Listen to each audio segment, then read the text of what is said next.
But उससे हम demotivate नहीं हो रहे। हमारे मेंटर्स को इसका क्रेडिट जाता है, क्योंकि वो बहुत बहुत हमें पॉजिटिव रखते हैं। मतलब कभी सोचा नहीं था कि इतने बड़े जो कलाकार है इनसे कभी मुलाकात भी हो पाएगी, तो हम लोग उनके साथ परफॉर्म कर पा रहे हैं। वो मेरा सबसे बड़ा टर्निंग पॉइंट है। और वहाँ से लेकर मतलब कभी भी मैंने अपने परफॉर्मेंस को लेकर कभी भी नर्वस नहीं हुआ, कभी भी डरा नहीं। और सिर्फ hello guys, welcome to Indian Express Jansatta. Firstly congratulations, top 11 हो। थैंक यू सो कैसी मच। रही आप तीनों की इंडिविजुअल जर्नी फ्रॉम ऑडिशन से लेके अब तक का सफर? If you guys have to describe, कितने उतार चढ़ाव आए, क्या क्या सीखे हैं, क्या बताना चाहोगे? फर्स्ट ऑफ ऑल बहुत ही अच्छा जर्नी रहा है अभी तक। और मतलब हम लोग बहुत कुछ सीखे हैं और अभी भी सीख रहे हैं। और मतलब ऑडिशन में तो मतलब कभी भी सोचा नहीं था कि गोल्डन माइक मिलेगा, और मुझे गोल्डन माइक मिला था। और मैं बहुत फॉर्चुनेट मानता हूँ अपने आप को कि मैं इंडियन आइडल का हिस्सा हुआ हूँ। और अभी भी मतलब बहुत कुछ सीखने को मिल रहा है, बहुत लेजेंड्स को मिल रहे हैं हम लोग, और उनको गाना सुनाने का मौका मिल रहा है। उनसे अलग अलग अपॉर्चुनिटीज़ मिल रहा है, उनके साथ परफॉर्म करने का मौका भी मिल रहा है। तो ये हमारे लिए बहुत बड़ी बात है, क्योंकि ये सबको नहीं मिलता है। तो इंडियन आइडल मेरे हिसाब से बहुत ही हमारे लिए तो बहुत बड़ा मंच है जहाँ पे हम लोग ये सब कर पा रहे हैं। तो जर्नी की बात करें तो बहुत ही अच्छी जा रही है जर्नी। सबसे बड़ी बात है, बहुत बहुत कुछ सीखने को मिल रहा है। हर हर इंसान से जो इस शो में जुड़ा हुआ है, सबसे कुछ ना कुछ सीखने को मिल रहा है। जितने लोग आ रहे हैं शो पे, सबसे। और हम लोग मेहनत भी उतनी कर रहे हैं। और सबसे बड़ी बात है कि म्यूज़िक जो है, जिसके लिए हम हैं, हम वही कर रहे हैं, उसको भी अच्छे तरह से उस पे फोकस कर पा रहे हैं अभी हम, क्योंकि हम अभी फुल्ली डेडिकेटेड है म्यूज़िक के लिए ही। इस टाइम पे सिर्फ गानों में लगे हुए हैं, हर चीज़ में। तो बहुत अच्छा प्रोसेस है वो, मतलब बहुत कुछ। इन सब से भी कितना कुछ सीखने को मिल रहा है। जजेस से कितना कुछ सीखने को मिल रहा है। जितने लोग आ रहे हैं शो पे, वो इतना कुछ हमें सिखा के जा रहे हैं। तो ओवरऑल जो डेवलपमेंट है वो बहुत अच्छा हो रहा है। और उतार चढ़ाव की बात करें तो वो जर्नी का पार्ट है। कोई परफॉर्मेंस अपनी हो, कभी कभी होता है कोई परफॉर्मेंस हमको उतनी अच्छी नहीं लगती हमारी, बट उससे हम डिमोटिवेट नहीं हो रहे। हमारे मेंटर्स को इसका क्रेडिट जाता है, क्योंकि वो बहुत बहुत हमें पॉजिटिव रखते हैं। तो हम और अच्छा परफॉर्म करते हैं अगले में, और जी जान लगा के करते हैं। तो जर्नी का बोलेंगे तो बहुत ही मतलब इंटरेस्टिंग रहा है जर्नी। बहुत उतार चढ़ाव आए हैं। यहाँ पे आके बहुत सारी चीज़ें सीखने को मिल रही है। बचपन से जो जो चीज़ें सीखा हूँ वो यहाँ पे आके इम्प्लीमेंट कर पा रहा हूँ खुद की परफॉर्मेंस में। और सबसे बड़ी चीज़ तो जो हमारे सामने दिग्गज लोग बैठे हैं उनको अपना गाना सुना पा रहे हैं हम सब लोग, तो वो मतलब बहुत बड़ी बात है। और साथ में उनका गाना भी हमको सुनने को मिल रहा है, वो भी लाइव। सो मतलब कभी सोचा नहीं था कि इतने बड़े जो कलाकार है इनसे कभी मुलाकात भी हो पाएगी, तो हम लोग उनके साथ परफॉर्म कर पा रहे हैं। वो बहुत बड़ी बात है हमारे लिए। सो जर्नी तो बहुत ही कमाल रही है। राइट। एलिमिनेशन की बात करूँ तो कितना डर लगता है? एक्चुअली एलिमिनेशन हमारे दिमाग में आता ही नहीं है एंड तक। इवन हमारे दिमाग में ये रहता है कि हम हमारा परफॉर्मेंस कैसे बेटर करें।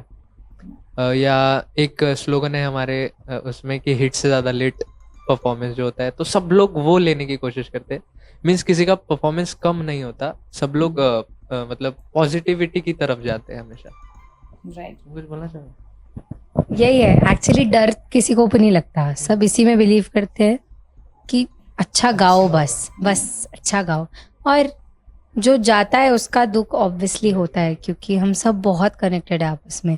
तो किसी का भी जाना, तो सब अलग अलग पार्ट से है, ऐसा भी नहीं है कि सब इधर से ही हों। तो पूरे देश से बच्चे आए हैं, तो उनसे ऐसा कनेक्ट बन गया ना कि वो लोग जाते हैं तो बहुत बुरा लगता है। बट हम हमेशा कनेक्टेड रहेंगे लाइफ टाइम। तो राइट। सोशल मीडिया पे डेफिनेटली सबके फैंस हैं, हर किसी को जो है आप ओवरनाइट जो है सक्सेस मिला या फेम मिला कह सकते हैं। लेकिन ऐसा कौन सा गाना था जिसके बाद से टर्निंग पॉइंट आई है आप सबकी वजह से लाइफ में, जिसकी वजह से आज आप टॉप 11 में हैं? तो वो कौन सा गाना था? मेरे एक्चुअली अभी तक के सारे परफॉर्मेंसेस ही अच्छे जा रहे हैं. First one. फर्स्ट वन जो मेरा नमक इश्का है, वहाँ से मैंने सेट कर दिया था थोड़ा, तो वो मेंटेन करना था मुझे, क्योंकि गोल्डन माइक भी मिला था. तो मैं बहुत खुश नसीब हूँ कि ये हुआ. एंड उसके बाद टर्निंग पॉइंट वाली परफॉर्मेंस मैं कहूँगी दिल की अरमा. उससे सिर्फ उसके बाद नमक इश्का के बाद भी कुछ परफॉर्मेंस थे तो थोड़े इधर उधर हुए, बट दिल के अरमा परफॉर्मेंस से वापस एक अच्छे ट्रैक पे और ऊपर हो गया थोड़ा. तो मैं बहुत मतलब एक्चुअली मैं बहुत फॉर्चुनेट मानती हूँ अपने आप की गाना मुझे मिला, कि हाँ सारे गानों की बहुत ब्लेसिंग है, हर गाना हमारे लिए ब्लेसिंग है, बट हाँ कुछ गाने कर देते हैं अलग. मेरे लिए टर्निंग पॉइंट जो था वो कल्याण जी आनंद जी का जो एपिसोड हुआ था, उसमें आनंद जी सर आए थे और उनके सामने मैंने ओ साथी रे गाया था. तो वो जो परफॉर्मेंस था वो मेरा सबसे बड़ा टर्निंग पॉइंट है. और वहाँ से लेकर मतलब कभी भी मैंने अपने परफॉर्मेंस को लेकर कभी भी नर्वस नहीं हुआ, कभी भी डरा नहीं, और सिर्फ अपने गाने को लेकर सोचा है हमेशा. तो अभी भी मतलब हमेशा मैंने पॉजिटिवली सोचा है. तो अभी भी अच्छा, मतलब अभी तक पूरा अच्छा ही हो रहा है. तो सब कुछ आगे भी अच्छा होगा, ये सोच रहा हूँ. मेरा तो जो सबसे पहला था ऑडिशन का वो रंगरेज, वहाँ से स्टार्ट हुआ था और वहाँ से मतलब बढ़ते ही गया है. कभी जो मतलब प्रोग्रेस जो है वो होते गया है. और जो कि यहाँ पे आके मतलब यहाँ पे अगर कोई भी आता है कंटेस्टेंट तो उसका सिर्फ प्रोग्रेस ही होता है आइडल में. और यहाँ पे बहुत सारी चीज़ें सीखने को मिलती है. आप एज ए ह्यूमन बीइंग कैसे हो वो भी यहाँ पे डेफिनेटली उस पर गौर किया जाता है.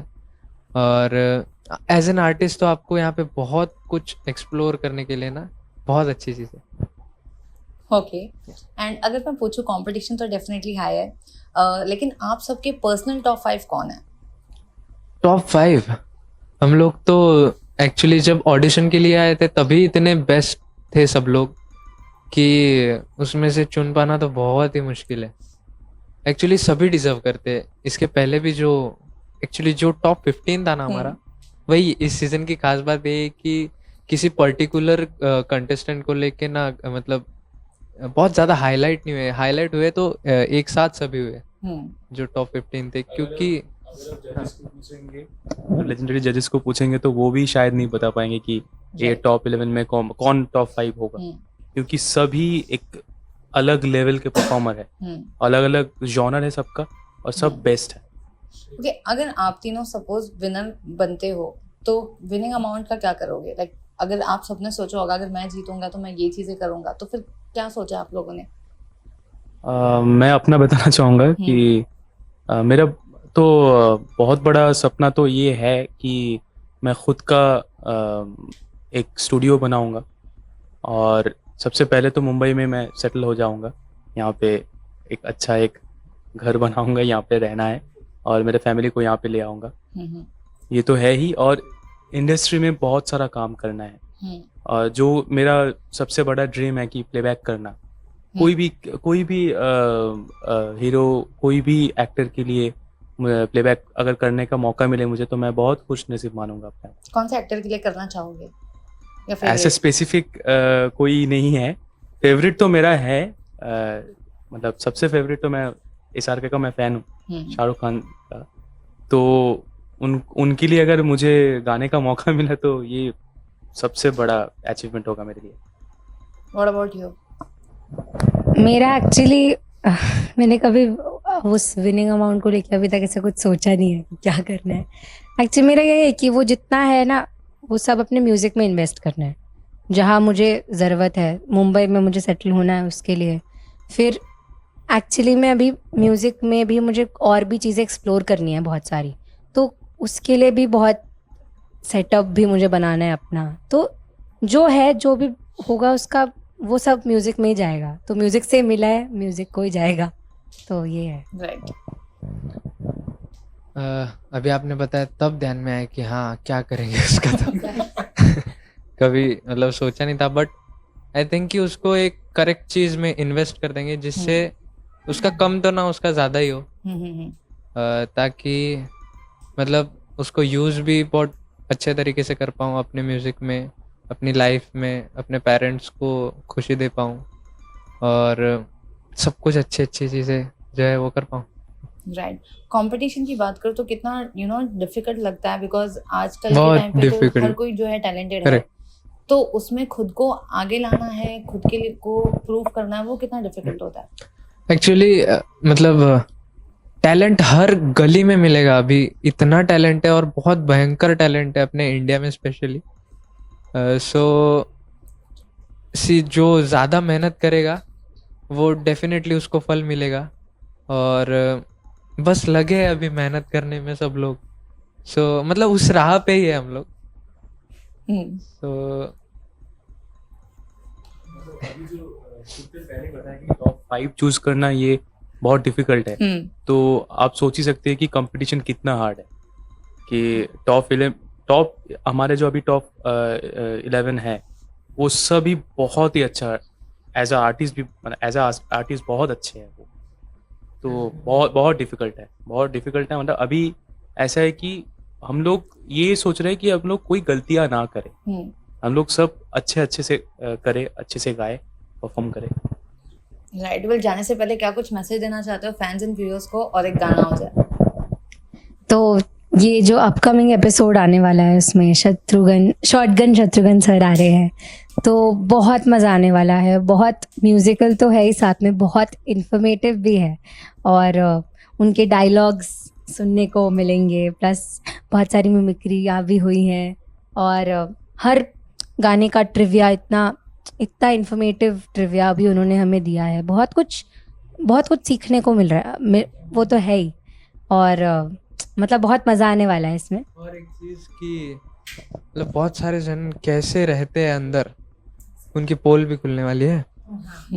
सो दैट्स वाई आपको देखने में तो बहुत मज़ा आएगा, एंड देखते रहिए